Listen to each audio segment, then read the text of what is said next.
Assalamualaikum warahmatullahi wabarakatuh. Izin sebelumnya kepada Bapak Harmi Yansyah, STPMT yang telah mengampu mata kuliah motor dan daya. Kami dari kelompok 1 izin presentasi mengenai jenis transmisi seperti belt, gear, chain dengan perhitungan rasio transmisi dan efisiensi dalam analisis kerugian friksi. Izin memberikan diri sebelumnya, Pak. Saya atas nama Chandra Saputra dengan NIM 123310015. Perkenalkan, saya Salvatafia dengan NIM 123310001.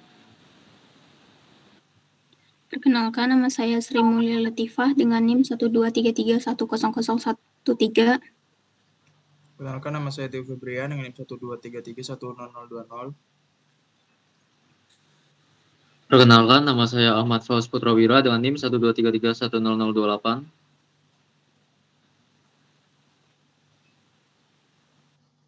Sini ada jenis transmisi dan analisis efisiensinya. Sini ada beberapa subtopik, yaitu jenis transmisi seperti belt, gear, dan chain. Itu perhitungan rasio transmisi dan efisiensinya. Lalu analisis kerugian akibat friksi. Transmisi adalah sistem yang digunakan untuk menyalurkan daya dan torsi dari sumber tenaga seperti motor ke beban atau poros keluaran. Tujuan utamanya yaitu mengubah kecepatan putaran seperti RPM, lalu mengubah torsi atau momen puntir, dan menyesuaikan kebutuhan kecepatan atau gaya antara penggerak dan yang digerakkan. Jenis transmisi secara umum yaitu ada transmisi sabuk atau belt drive, transmisi rantai atau chain drive, dan transmisi roda gigi atau gear drive. Masing-masing memiliki karakteristik yang berbeda dalam hal efisiensi, jarak transmisi, dan biaya perawatan. Transmisi sabuk atau belt drive. Prinsip kerjanya yaitu daya ditransmisikan melalui gesekan antara sabuk dan puli. Digunakan untuk jarak yang menengah antar poros. Jenis sabuk seperti flat drive itu kecepatannya tinggi namun bebannya ringan. Dan V-belt gesekannya besar dan efisiensinya lebih tinggi. Dan timing belt tidak selip dan sinkronisasinya tepat. Kelebihannya itu perawatannya mudah, mampu menyerap getaran, dan biaya yang murah. Kurangannya, kemungkinan ada slip dan efisiensi menurun seiring waktu.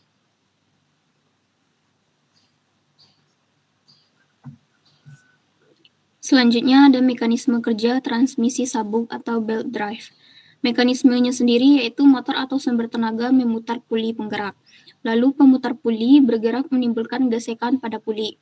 Sabuk bergerak dan menarik puli yang bergerak. Lalu putaran dan daya berpindah dari poros penggerak ke poros yang digerakkan. Penerapan transmisi sendiri dapat kita temukan dalam beberapa alat, yaitu dalam sistem pendingin motor, mobil, yaitu seperti kipas radiator, alternator, dan dapat ditemukan juga pada konveyor. Lalu pada mesin pertanian contohnya seperti traktor tangan, mesin perontok padi, dan mesin penggiling biji.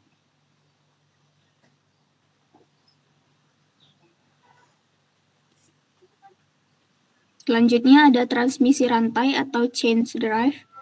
Prinsip kerjanya sendiri yaitu dengan menggunakan rantai dan sprocket atau roda gigi bergigi. Transmisi ini terjadi secara positif atau tanpa slip karena adanya hubungan antara mekanis antar gigi, rantai, dan sprocket. Jenisnya sendiri ada 3, yaitu roller chains atau yang paling umum digunakan, lalu silent chains, dan lift chains. Kelebihannya sendiri yaitu tidak terjadinya slip. Lalu cocok untuk beban yang besar dan torsi yang tinggi. Kekurangannya sendiri dapat menimbulkan suara yang berisik dan membutuhkan pelumas dan perawatan yang rutin.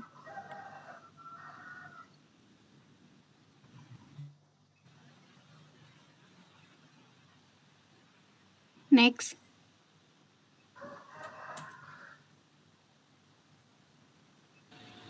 Selanjutnya yaitu mekanisme kerja transmisi rantai atau chain drive. Prinsip kerjanya dimulai ketika motor atau sumber tenaga memutar sprocket penggerak. Kemudian gigi sprocket menarik mata rantai sehingga rantai bergerak secara kontinu. Gerakan rantai ini selanjutnya memutar sprocket yang digerakkan, menyebabkan poros beban ikut berputar dan menghasilkan perpindahan daya dari poros penggerak ke poros yang digerakkan. Transmisi rantai banyak digunakan karena mampu menyalurkan daya dengan efisien, tidak mudah slip, dan cocok untuk beban yang cukup besar. Penerapannya dapat ditemukan di bidang pertanian seperti traktor tangan dan mesin kerotok padi, pada bidang industri seperti mesin konveyor dan mesin pengemas, serta pada bidang transportasi seperti lift, eskalator, forklift, dan kendaraan berat. Sehingga sistem ini berperan penting dalam berbagai sektor yang membutuhkan transmisi daya yang andal dan stabil. Next.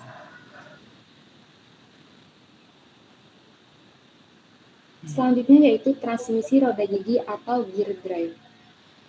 Prinsip kerjanya yaitu daya dari poros penggerak diteruskan ke poros yang digerakkan melalui pertemuan gigi-gigi roda, sehingga menghasilkan transmisi yang sangat efisien dan hampir tidak mengalami slip. Jenis roda gigi yang digunakan disesuaikan dengan kebutuhan, seperti spur gear untuk poros sejajar, helical gear yang menghasilkan kontak lebih halus dan getaran lebih kecil, bevel gear untuk poros yang saling bersilangan, serta worm gear yang mampu memberikan reduksi putaran tinggi dengan arah poros saling tegak lurus.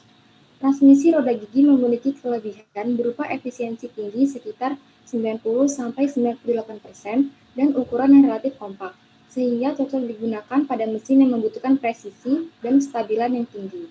Keterbatasannya terletak pada biaya pembuatan yang cukup mahal, karena memerlukan tingkat presisi tinggi serta tidak cocok digunakan untuk transmisi dengan jarak jauh, sehingga umumnya diterapkan pada mesin industri, kendaraan, dan peralatan mekanik dengan jarak poros yang dekat. Next.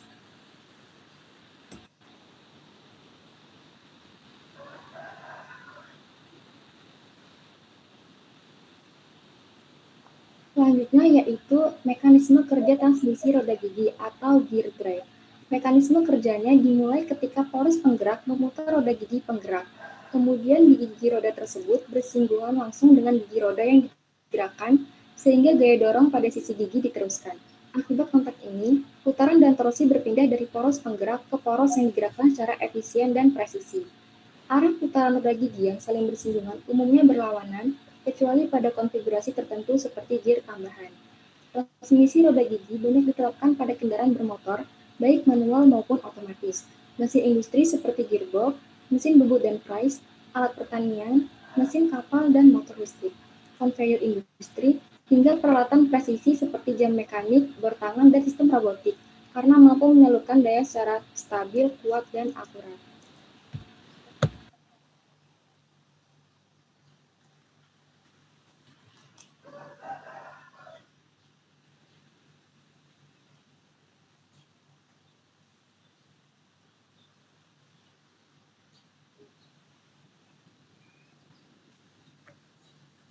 Baik, selanjutnya itu ada perhitungan rasio transmisi.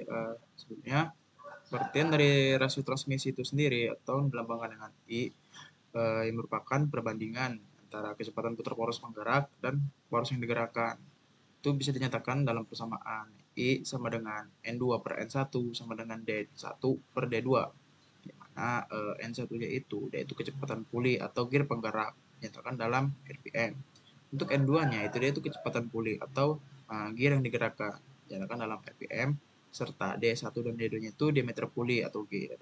Contohnya itu jika ada studi kasus yang mana sebuah motor 1200 RPM, sementara diameter puli penggeraknya itu 100 mm dan diameter puli yang digerakkannya itu 100 mm, maka rasio transmisinya itu kita tinggal membagi puli yang digerakkan dengan puli penggerak, itu kita akan dapat rasio transmisinya itu sebesar 2.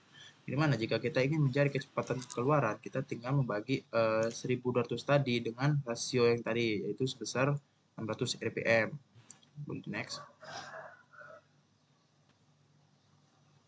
Selanjutnya itu ada efisiensi transmisi, yang dimana efisiensi sendiri ini dia itu bisa dijelaskan dalam rumus N sama dengan P out atau daya yang keluar per daya yang masuk dikali 100%, atau berdasarkan kehilangan daya oleh friksi, itu bisa dijelaskan dalam persamaan N sama dengan 1 dikurang F dikali dengan 100%.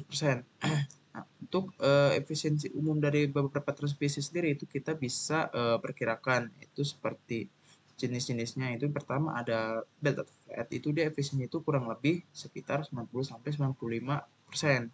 Untuk fan belt dia itu kurang lebih efisiensinya itu dia itu 88-94%. Untuk chain dia itu 95-98%. Nah, selanjutnya itu ada transmisi gear. Dia itu efisiensinya itu paling tinggi yaitu sekitar 96-98%. Next. Oke, di sini kita ada contoh perhitungan tentang efisien, di mana kita punya data di mana daya input suatu motor dia itu sebesar 5 kW. Untuk efisiensi dari sistem transmisi sabuknya itu diketahui sebesar 92%. Untuk mencari kerugian dayanya itu kita bisa mencari dulu daya yang keluar atau Pout, di mana kita bisa mengalihkan efisiensi tadi. Kita jadikan desimal itu 0,92 dikali dengan daya input motor sebesar 5 kW. Nanti kita akan dapat sekitar daya yang keluar sebesar 4,6 kW. Nah, baru kita bisa menghitung kerugian dayanya, di mana kerugian daya atau P loss ini dia itu sama dengan daya input dikurang daya yang keluar, yaitu nanti kita akan dapat daya yang hilang itu sekitar 0,4 kW. 0 kW ini dia itu artinya daya yang hilang akibat gesekan dan slip. Jadi semua daya inputnya itu sebesar 5 kW itu tidak semuanya digunakan, namun ada juga yang hilang akibat gesekan dan juga slip. Next.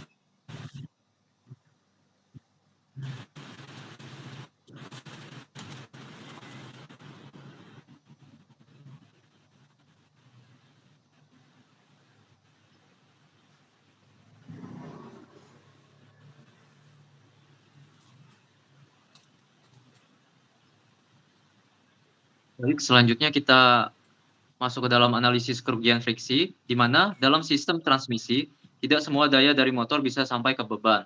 Selalu ada yang hilang di tengah jalan, dan salah satu penyebab utamanya adalah friksi. Di mana di poin pertama, friksi muncul karena ada kontak langsung antara komponen, misalnya sabuk dengan puli, rantai dengan sprocket, atau gigi gear.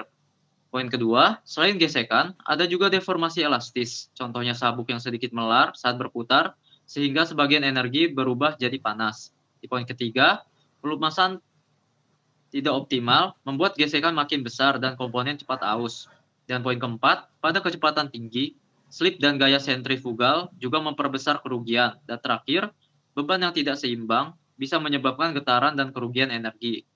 Semua sumber friksi ini kelihatannya kecil, tapi dampaknya cukup serius, yang membuat efisiensi turun, yang membuat daya terbuang, suhu naik, membuat komponen lebih cepat rusak, sehingga membutuhkan perawatan lebih sering dan biaya lebih besar. Next slide.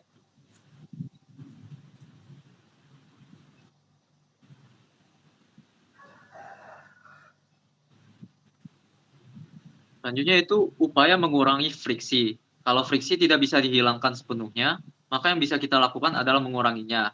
Di mana dengan poin pertama, pelumasan yang tepat itu kunci. Oli atau grease bukan cuma mengurangi gesekan, tapi juga membantu pendinginan. Yang kedua, pemilihan material dan desain transmisi juga berpengaruh besar. Misalnya desain gear yang presisi akan jauh lebih efisien.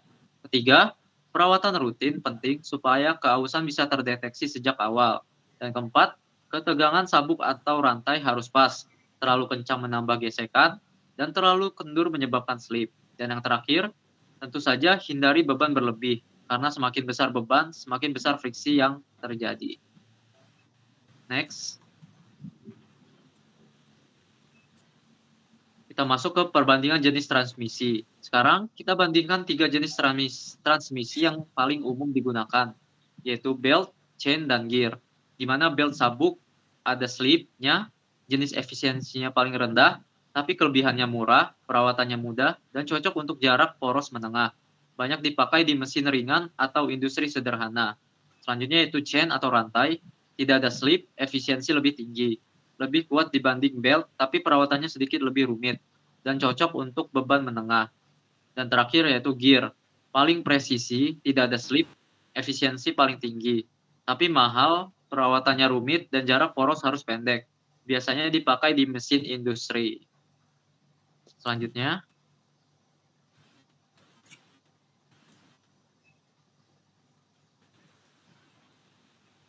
yaitu kesimpulan. Dari pembahasan ini bisa kita simpulkan beberapa hal penting, di mana sistem transmisi berfungsi menyalurkan dan mengatur kecepatan serta torsi. Pemilihan jenis transmisi harus mempertimbangkan torsi, jarak poros, dan efisiensi. Poin selanjutnya, rasio transmisi menentukan hubungan kecepatan antara poros. Dan yang terakhir, yang paling penting, friksi sangat mempengaruhi efisiensi, sehingga perlu dikurangi lewat desain yang baik dan pelumasan yang tepat.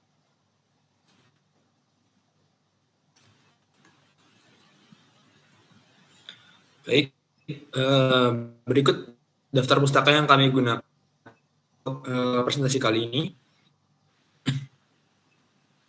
Baik, terima kasih kepada teman-teman yang sudah ambil ini. Kami mohon maaf atas salah kata. Kami ucapkan terima kasih. Assalamualaikum warahmatullahi wabarakatuh.